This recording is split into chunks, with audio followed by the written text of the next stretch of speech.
WCLN 1170 Radio and Star Communications Channel 16 proudly present the We Should Know Show, an upbeat, informative look at people, places, and issues facing our community. This education-based analysis of issues will remain positive and informative. Now, here's your host, J.W. Simmons, as we consider closely what we should know.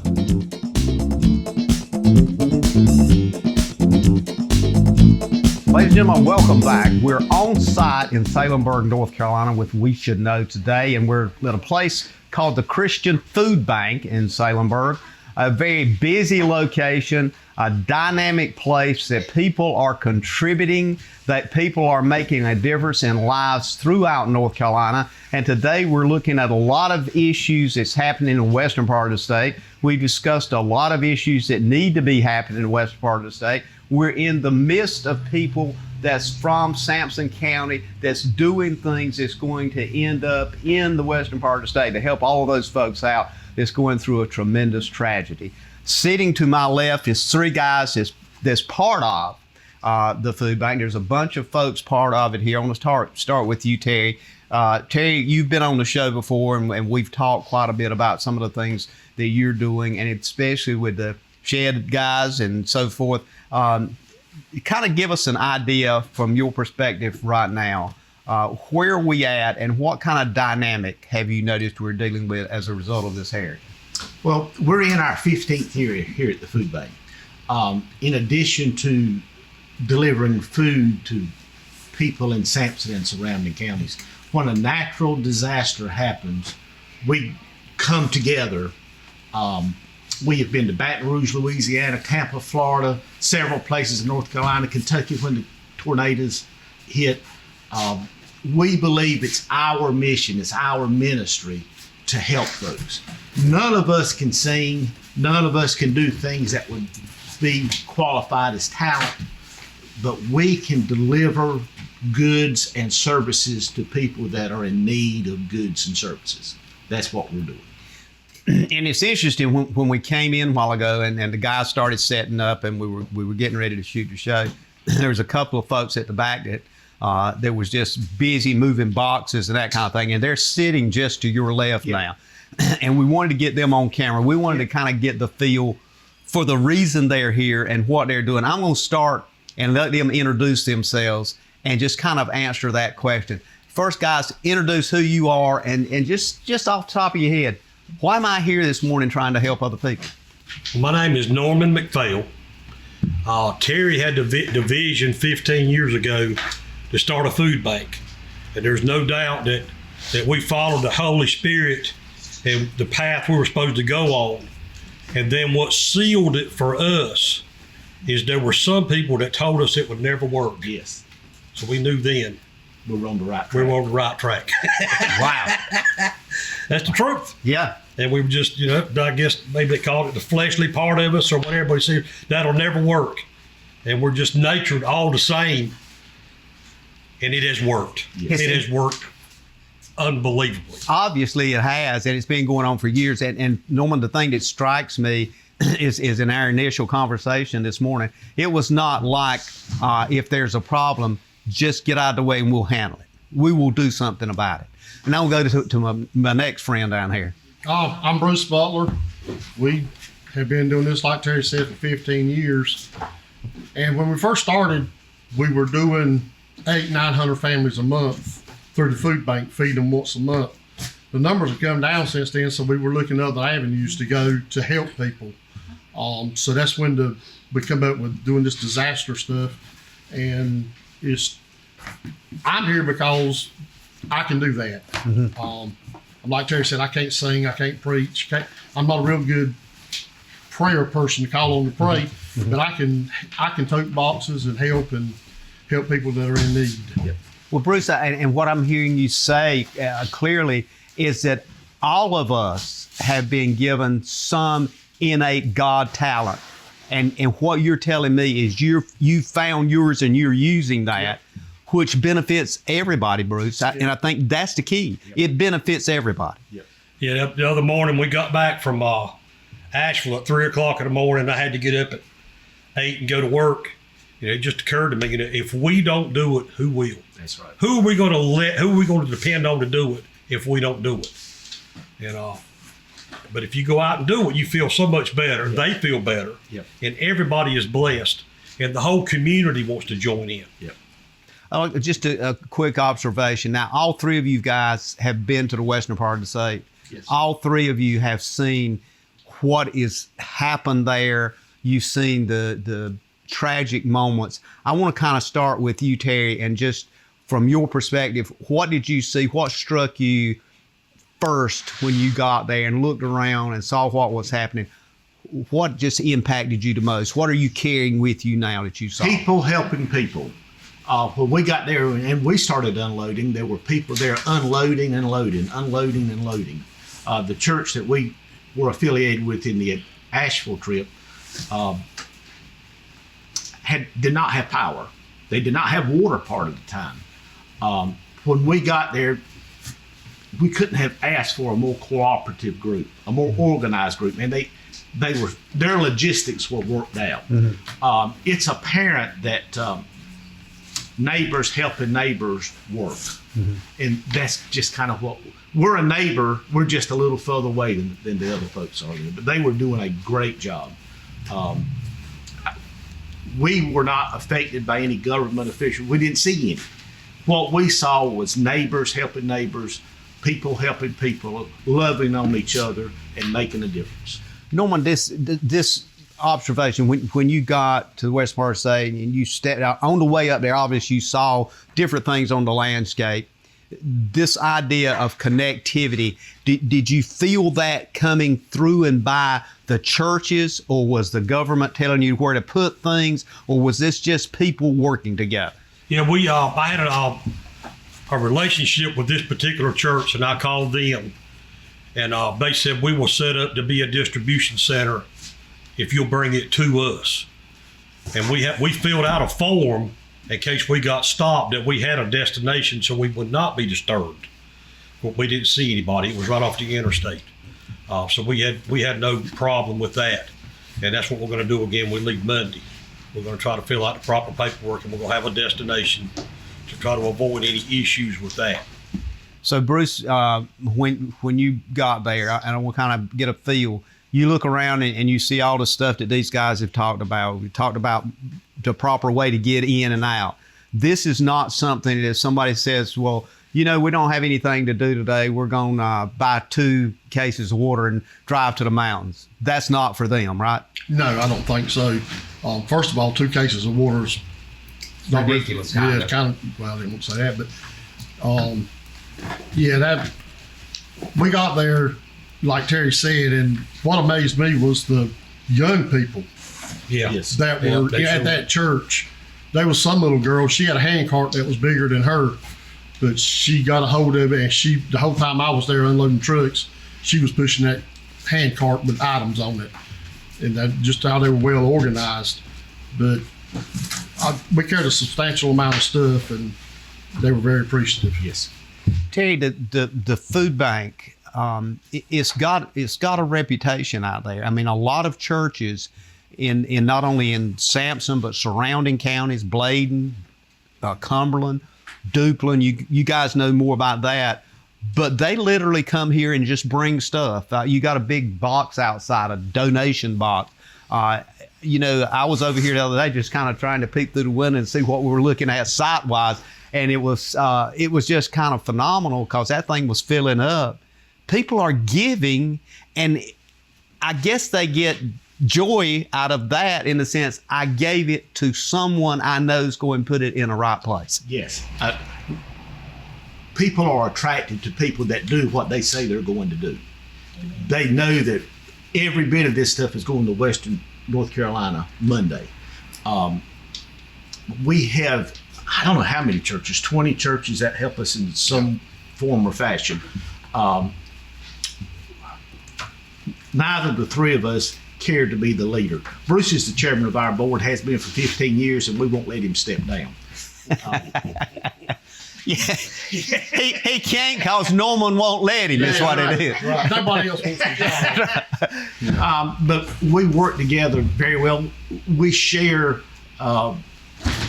whatever accolades come, we share.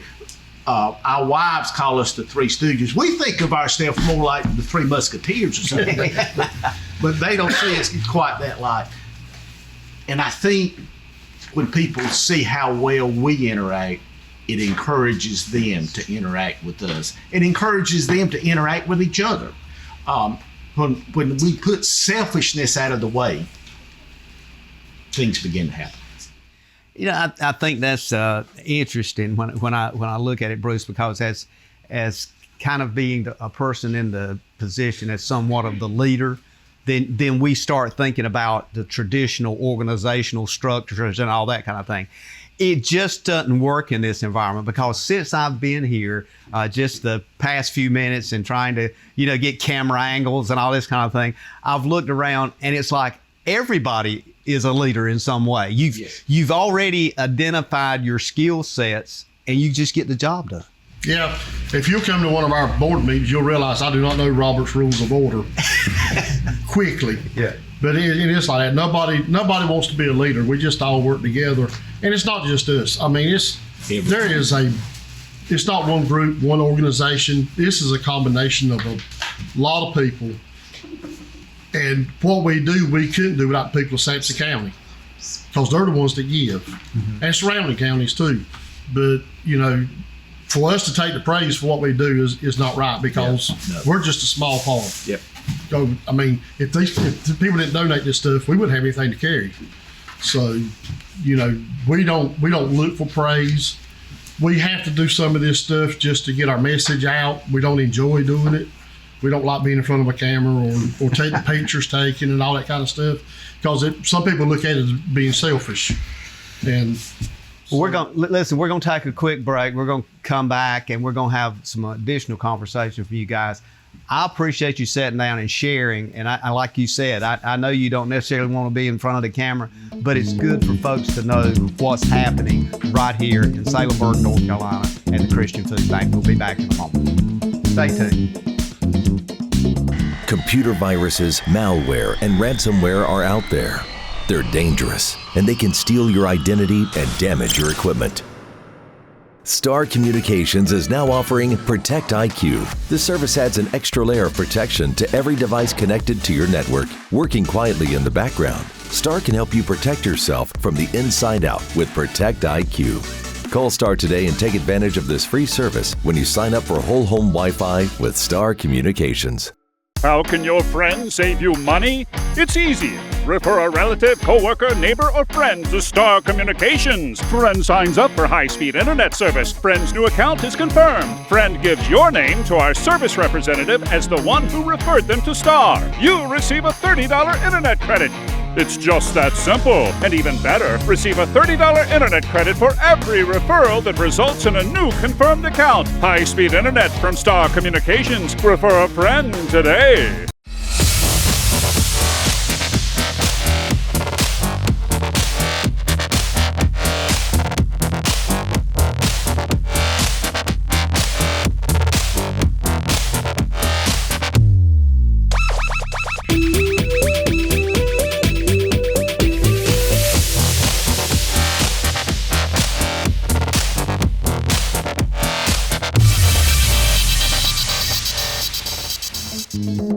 Ladies and gentlemen, welcome back. We Should Know is on there. I want to thank you for being with us today. We're coming to you from Star Communications, Channel 16. Also, we're simulcast on WCLN Radio. You can pick the show up 3 times a week on Tuesdays at 2:30, simulcast with the radio station. Also, Tuesday, Thursday at 7 p.m. on Star Communications TV, Channel 16.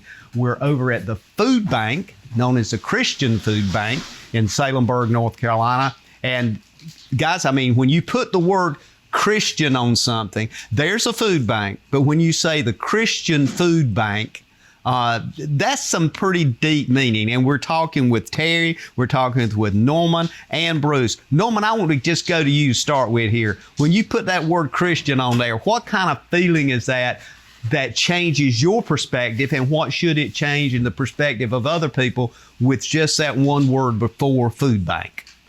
Unconditional love, that we don't, whatever people come to us and want help and they want to explain to us how they got to the place they're at, that don't matter to me. Right. If you need help, if you need mercy, because when I needed help and I needed mercy, my Lord and Savior was there for me, and that's my attitude toward people that need help. Yeah. The Christian part of it means, and a lot of people, when they deserve mercy the least is when they need it the most. Yes. Mm-hmm. And that gives us a chance to shine. Yep. Norman, I just I've got a segue to you with that observation. Do we need more of that kind of thing? Do we need more of that kind of feeling that the purpose of what you're doing is led by higher power than just what we understand? Absolutely. Because like you said earlier, we're not that bright. We don't have that many gifts and talents, but we have been shown this unconditional love, this mercy. Amen. God has shown us favor, and it is our duty. It is our honor. It brings us much joy to lift somebody up. Somebody that's reaching up, we reach down and pull them up, and that's what He commands us to do. It's just 2 commandments. That's it. And that's our doctrine here, is the 2 commandments: love God with our heart, mind, and soul, and love your neighbor as yourself. Yep. Bruce, how hard is that? It's not very hard. If you follow those two things, every bit of it will fall in place. It works every time. It just, there's no greater feeling than helping someone that can never pay you back. Yes. Just like not only going to Western North Carolina, but anybody, Sampson surrounding counties. I want to help people that if I never see them again, that's fine. Yep. If they're in need, we want to help. Yep. Tell you one of the things I just heard. I'm going to just tell you what I picked up from what they said, and you tell me, you add to this. But what I'm hearing is people saying to me that we're here to give you something with no expectations, no blame. We're going to give you this because we care and love you. Absolutely.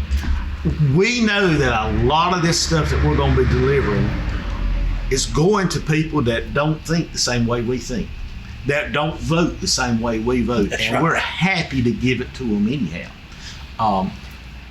It's not us. Let me tell you, if it were not for the Holy Spirit, 3 of us would not be here. I can tell you that. We would be doing something else. We just feel like it's our calling to help folks. We're supposed to be loving on folks. Somebody that's hungry don't want a sermon before they eat. They need to eat, and then they'll listen to what you have to say. We preach by giving. None of us has the vocabulary or the intellect to talk to anybody very long and they get anything out of what we say. But if we can feed them when they're hungry, if we can give them blankets and clothing when they're cold, if we can be there when they're having a crisis, that speaks volumes. It's interesting as we're going down this path of conversation, because I hear a lot of people today saying exactly what you just kind of put into words, is we need more people to demonstrate through their actions so younger people can see Absolutely. And understand. And we haven't had that apparently, in more so in some areas than others. And the rural parts of the state, particularly when we're talking the western part of the state, it don't get much rural, That's right. Than some of the beautiful rivers up there in the mountainous area. I mean, it's just a great place. But then when you guys went up there and saw what you saw devastation. So you had to walk into that environment and choose to say, not only you've been, but you're going back. Yes. And you're going to make a difference. Even if it feels small, it's big in one person's life. Absolutely. It's by Amen. being the hands and feet of Jesus. Yep. So let's talk a bit about, and you've been doing this for some time, what is some of your primary needs right now that you'd like to see coming through that door? When you talk to anybody. The lady told me Monday, she said, just imagine you're going camping in the dead of winter. What would you bring? That's what we need. That was first and foremost was that. Well, some people are going to be staying in tents and sleeping bags. They don't want their homes are flooded or washed out, but they're going to stay on their property because they don't want to leave. Right. And they need to cook, and they need to stay warm. So anything as far as that goes is would be first and foremost. And then you don't have to think very hard, like laundry detergent, denture care, a leave, anything that you would lose in your medicine cabinet that might change your day if your ankle's swollen. Anything like that would help. You don't have to, it's not very hard. Yeah. Bruce, it sounds like just with that observation that exactly looking at just this morning, for example, when I walked out the door early this morning, it was like 40 degrees. You know, it was, and I'm thinking, my Lord, I went back in, I had to get a jacket or something. All of a sudden, that change is going to be even more impactful in the mountains because we're looking at another 10, 15 degree drop. So coats, is that what we're talking about? Yes. Sweaters, toboggans, or what? Toboggans, gloves, coats, sweaters, hoodies, sleeping bags, blankets, you know, little cook stoves, Propane tanks. propane tanks with the heater mounted on top, anything to stay warm. And then, of course, you got your personal hygiene products that they also need. Terry, what's your observation on that? I mean, looking at what you've seen and heard from up there, is these items plus some of the things that Norman talked about, would you consider those critical items for survivability? Yes, absolutely. Our first trip we carried 31 propane tanks. I'm telling you, the people's eyes lit up when they saw we were bringing propane tanks full of propane. We didn't think about that. Somebody else had to tell us about that. Mm-hmm. We're not capable of high-level thinking. Other people have to. But yet you got here. Yeah. Yeah. Yes, it is. I'm telling you, if you're outside and it's 30 degrees and it's sleeting, you're looking for warmth. Mm-hmm. Absolutely. And that warmth becomes the life-saving piece Yes. of that. Yes. The terrain, that's an issue. Navigating the terrain up there, I understand it's just getting to certain locations. Yep. Is there or will there be more organizations like yours that's going to get there with the equipment to get some of these supplies up the mountains and in these remote areas that literally there's no roads, the bridges are gone. And you got to have something to cross water, you know, and somebody says, well, the military will take care of it. There's still that missing piece. That's because right.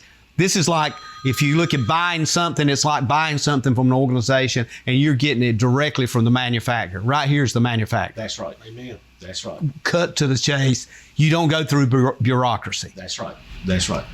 People are bringing mules and horses and side-by-sides and four-wheelers to get the folks that are there know where it needs to go. So what we're doing is trying to get the supplies to them so they can go do what they need to do. It's a joint effort. How far have you been into that region? Or do you just get to the distribution point and you can look around and talk to folks? Or have you had an opportunity to actually get into some of the churches and see what's going on with the church itself? And has a lot of those churches been washed away?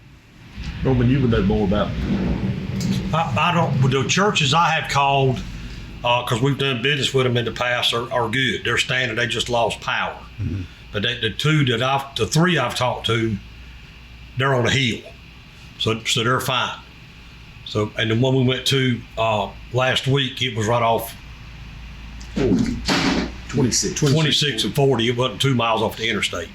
But you can't. Do you have to sit down each time you go and say, I got to map a different route, or have you got a pretty much strong route that's going to be open to get to where you're going? And do you go to the same point every time? Well, we went to Asheville the first time. This time we're going to a church in Spruce Pine, and both of them have open roads from the interstate to their church parking lot for us. Yeah. So that makes a huge difference, Bruce, in how you get in there and what you have to have.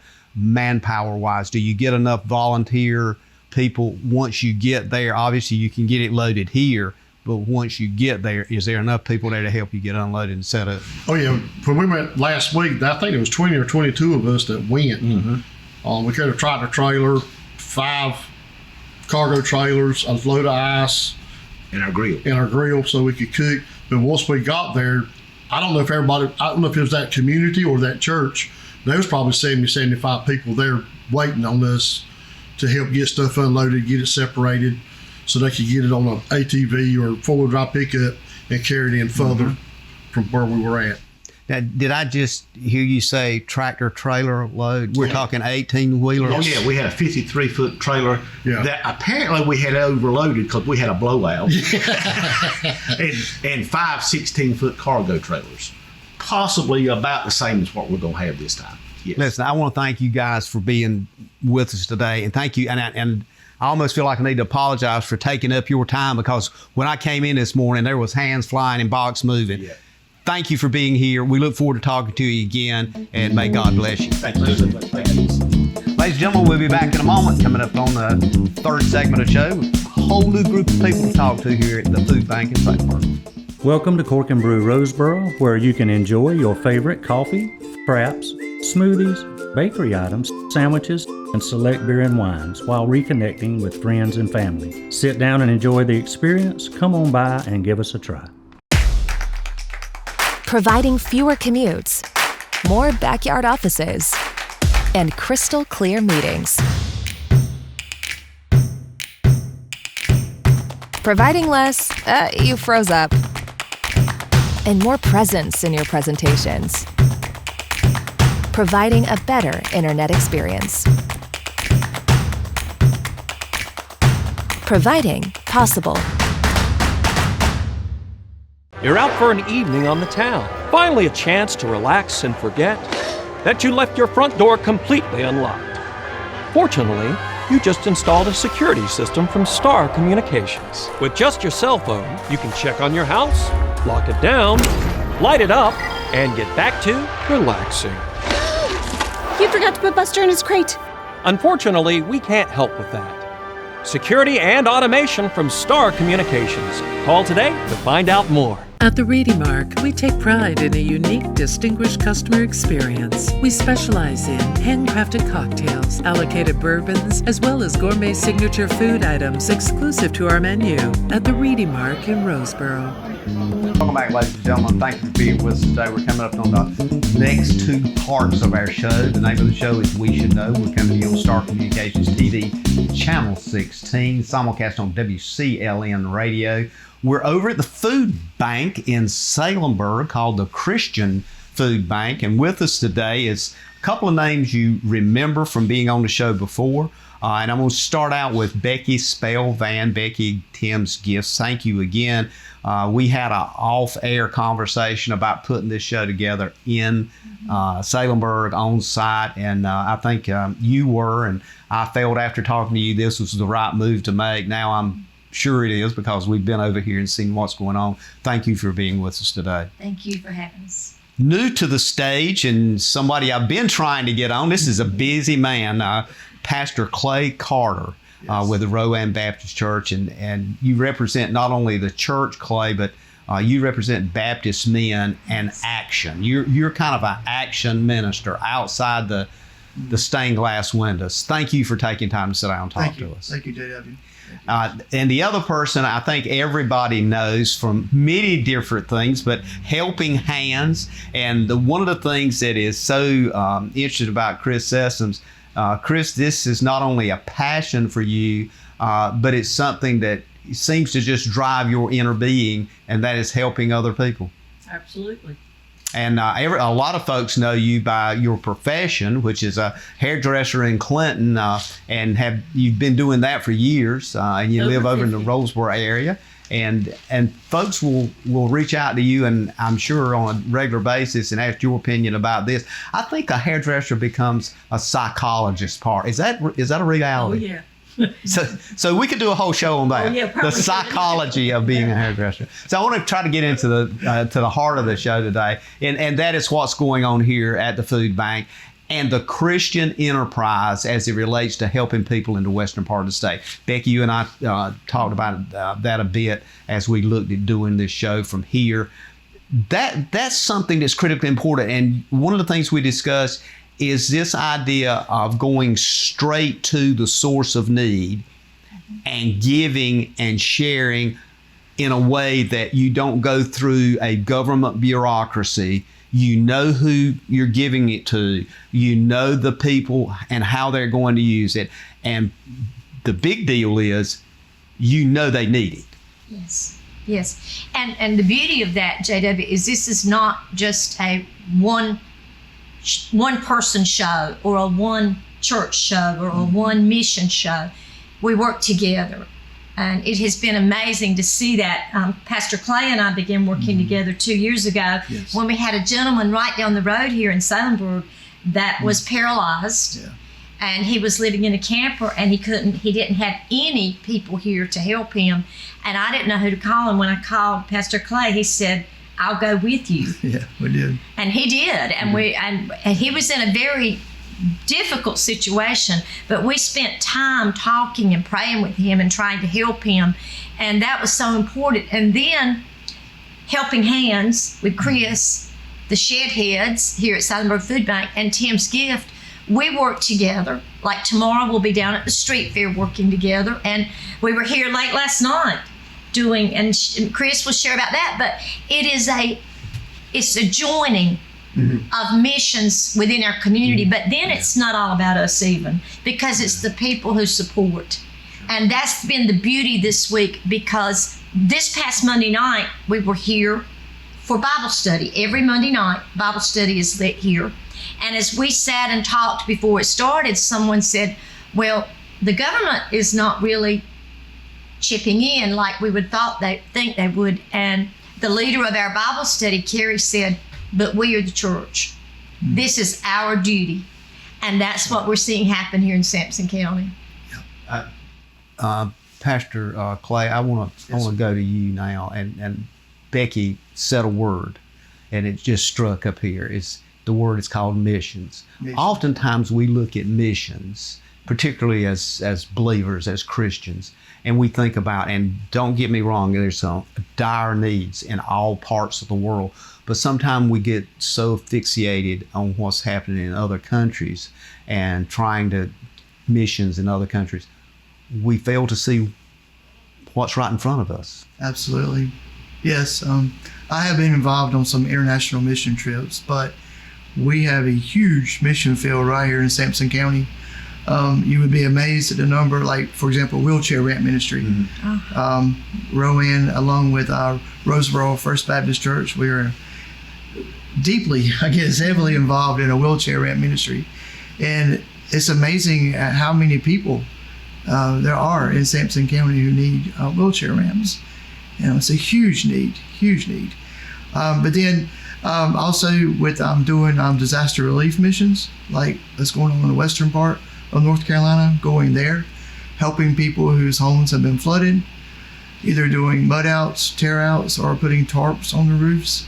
It's a huge mission. Just a couple weeks ago, I had a wonderful opportunity to go to Southport. As you know, several weeks ago, where that front came in over Brunswick County and dumped like 18 inches of rain there. A lot of homes just an hour and a half from us were flooded in that area, and we got to go down there and do tear outs and not mud outs there. And I'll talk more about that in a moment, but just do a lot of tear outs because the homes have to dry out. But yes, missions. I consider myself to be a missions-oriented pastor.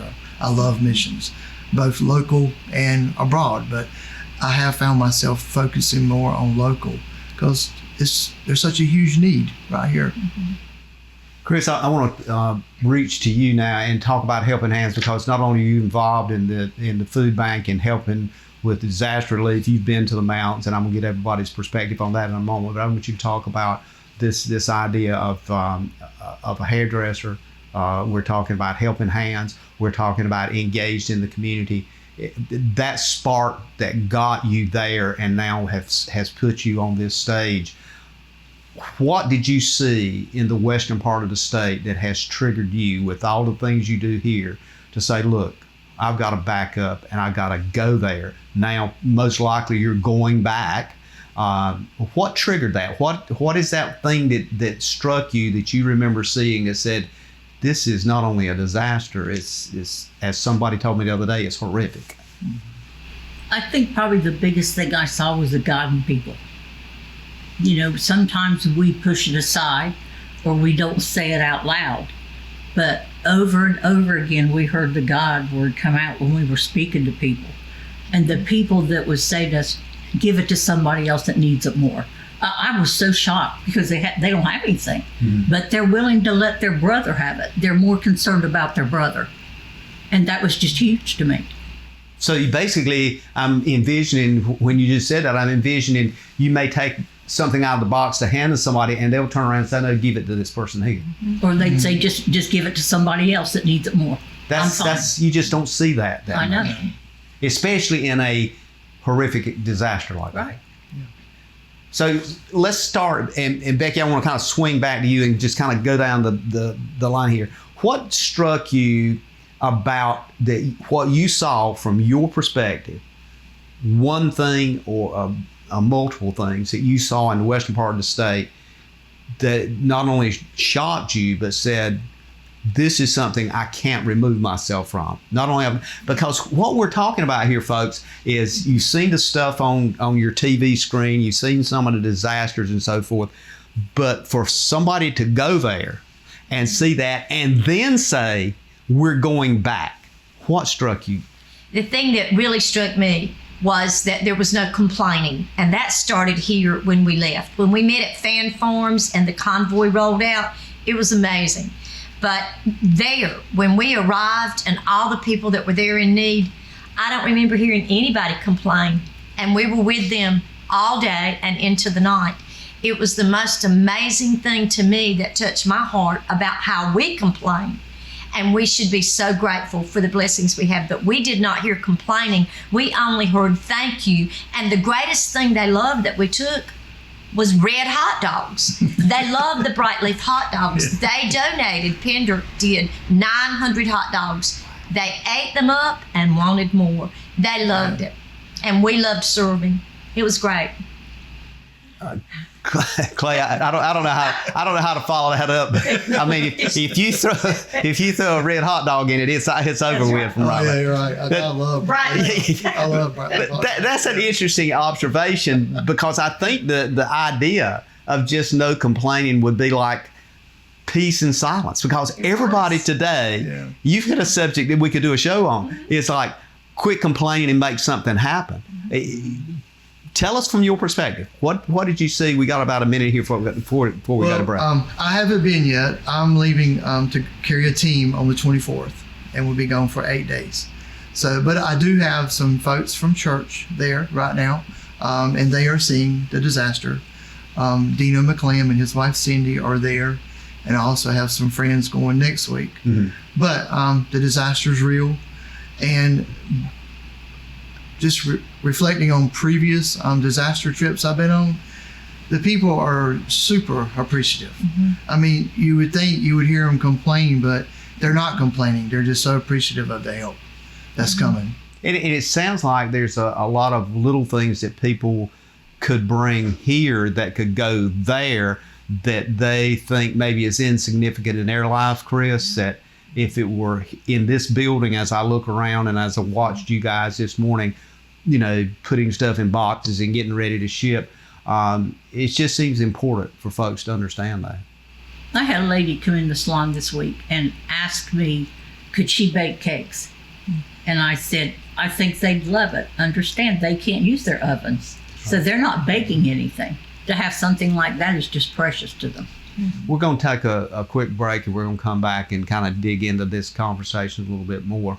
Ladies and gentlemen, stay tuned. We're talking about not only disaster relief, but people that is going back to the western part of the state and people that's been involved in this for some time. So as we look at this, we want to hear your response. Continue to send us your emails. See me out in the community. Give me your comments. We'll be back in a moment. Stay tuned. At Fisher's, it's not just about fashion. It's about exceptional service. Experience top-notch customer care and find your perfect look. Visit Fisher's today and feel the difference.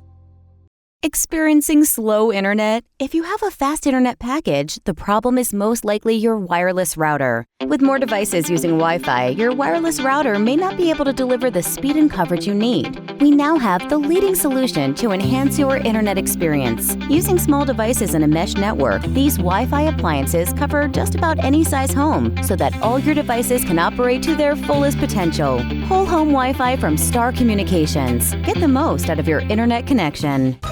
If you run a business, you need sales. To get sales, you need customers. To get customers, you need exposure. Let our team of experts craft and produce the perfect video ad to reach your intended audience while making the most of your advertising dollars. Call 1-800-706-6538 or visit starcom.net to contact our Star Communications production team and get your business moving to the next level. The average American household has 17 devices connected to the internet. With more and more devices able to get online, you may need to increase your internet speed. Call Star Communications today and let us help you select the package that's right for you. Ladies and gentlemen, welcome back. Thank you for being with us. My name is J.W. Simmons, your host. The name of the show is We Should Know. I want to thank you for being with us today as we continue always with We Should Know to be on a mission of learning, understanding, and trying to assist with things that are happening around us. And oftentimes we might not be dialed into the right frequency to understand it, but we talk to people that's either been on the ground, going back in the western part of the state, and they're leading a faith-based ministry from this area to the western part of the state. Reverend Clay Carter, I want to start with you as we come back so we can clear up one thing. I've had more folks to ask me what a mud out is.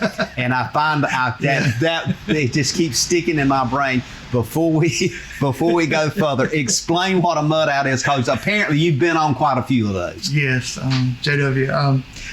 Here in eastern North Carolina, when we have floods, of course, from the rivers or the sound, the water comes up, it goes into a house, and then it recedes. And it just leaves wet drywall, soaking wet furniture. But in the mountains, when you have a flood, you've got water and mud.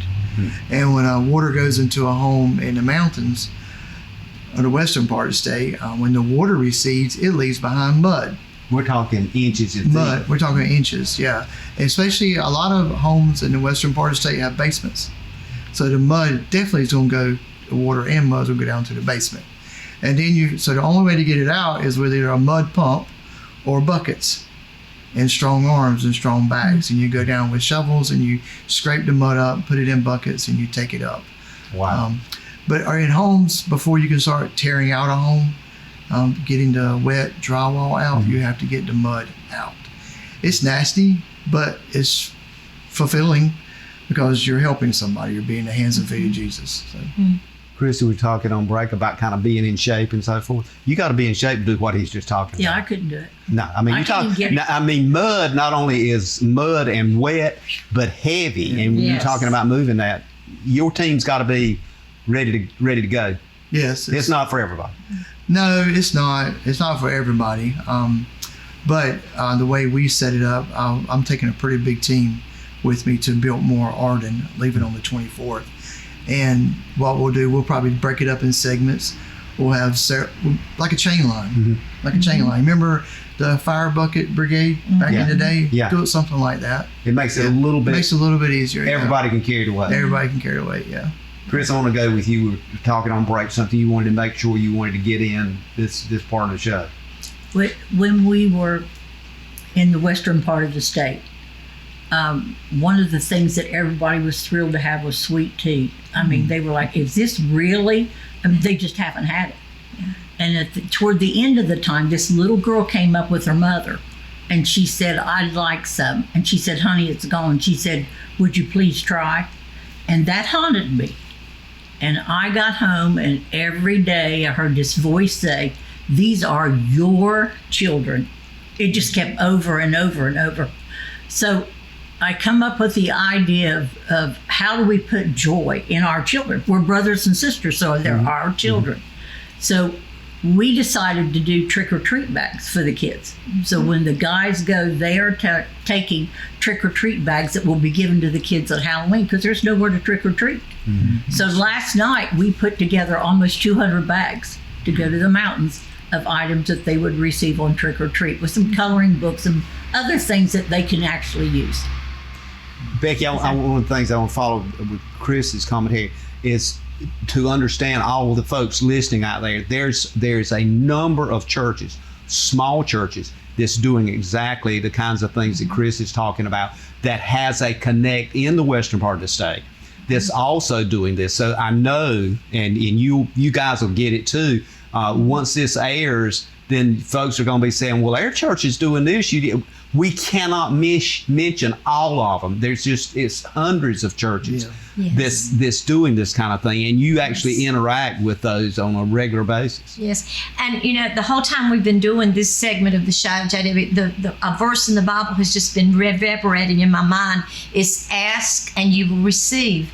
And I think sometimes we sit back, we know what can happen when we become complacent. And we've been silent Christians for too long. And what we've seen in our county and city and communities is a rising up. And it's a rise up for revival in our hearts, in our church, in everything. And we're witnessing that here now. And it is impossible to contact every church. And many times we try to do that, and churches are so busy with their loads that we all have this burden of trying to stay closely connected. But we have to get the word out. And that's what you're doing with We Should Know. And that's what we started doing last week. It was just simply taking your cell phone. And I thought, Lord, how do we let people know what they need? So you just take that cell phone and you put the message out or share it other ways. Mm-hmm. And when we put out a video and said, we need these things, it was unbelievable. Within an hour, we were flooded. It has been amazing, and it has not only been churches, it's been individuals, groups, and it continues to come. Every day we've been amazed. And it's interdenominational, whether it's Baptist, Methodist, Christian, whatever the church title may be. It's the philosophy of the Christian faith making a move and making a huge impact. And it's undeniable. Somebody mentioned the other day, said that, a lot of the National Guard people and the soldiers that are up there, I mean, these people go to church somewhere. The bulk of them go to church somewhere, well, I hope. But at the end of the day, this is the part that is kind of nobody's covering. Yeah. Right. And then I'm excited to cover. Well, we're thankful, and it's not, like we said, a one-man show. It is a community. But I believe what God is doing is giving us an opportunity as Christians to do what you said, shine. It is time that we shine for Him and let our lights and not say, well, I'm Methodist, I'm Baptist, I'm Pentecost, I'm this or that. Yeah. We are all His children. That's right. And you bring it together. And we want to give glory and honor where it should go. And everybody who's watching this who has donated even one item or carloads, it is appreciated. And I believe that we're at that time where we don't worry about, you just chose us to come today and the shed heads. But there's so many that could sit in these chairs and tell similar stories. But if we don't tell the story and we don't take action, we can't complain.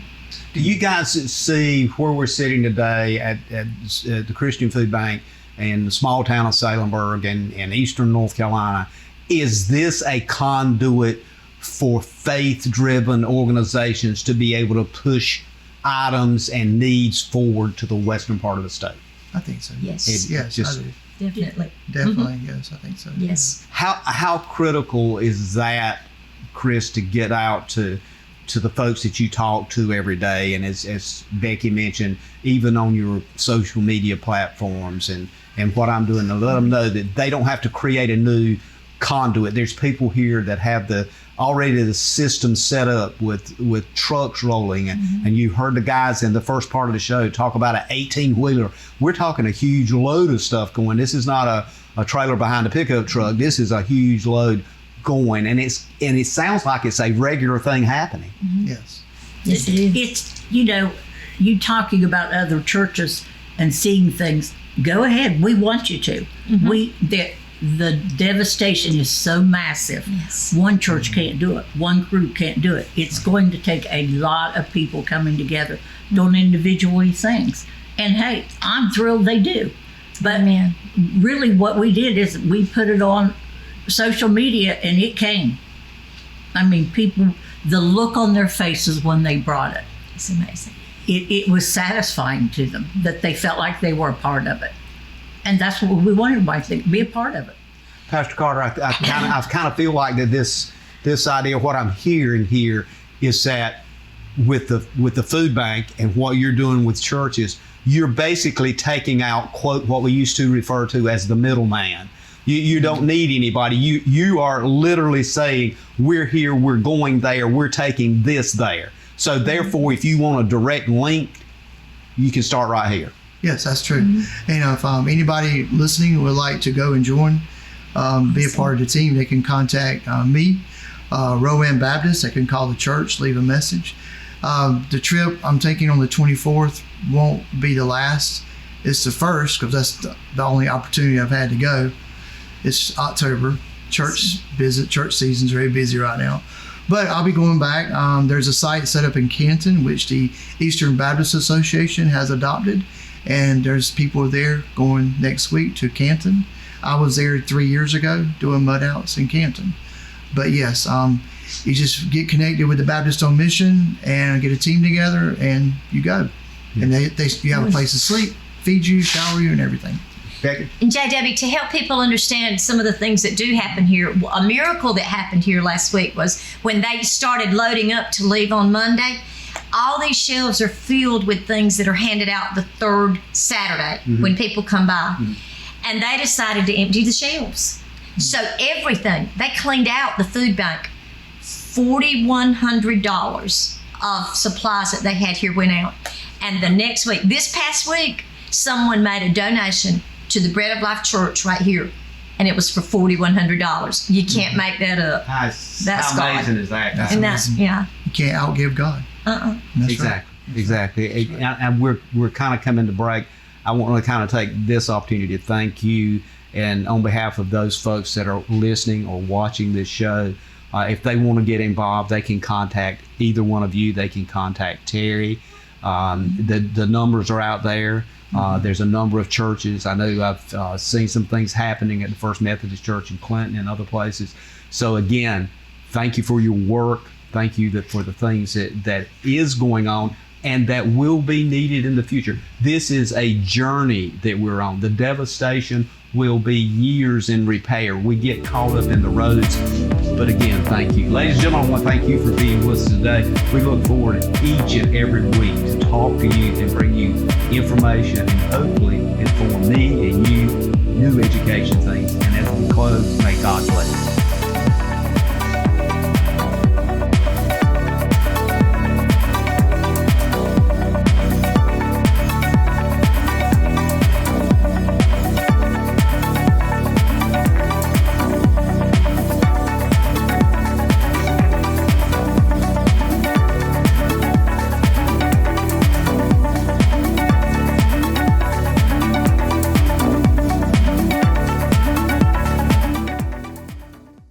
Thank you for tuning in to this week's episode of We Should Know with host J.W. Simmons. If you have a question, comment, or suggestion regarding this or any episode, please send your emails to weshouldknowedu@gmail.com. And remember to tune in every Tuesday at 2:30 for another informative episode of We Should Know.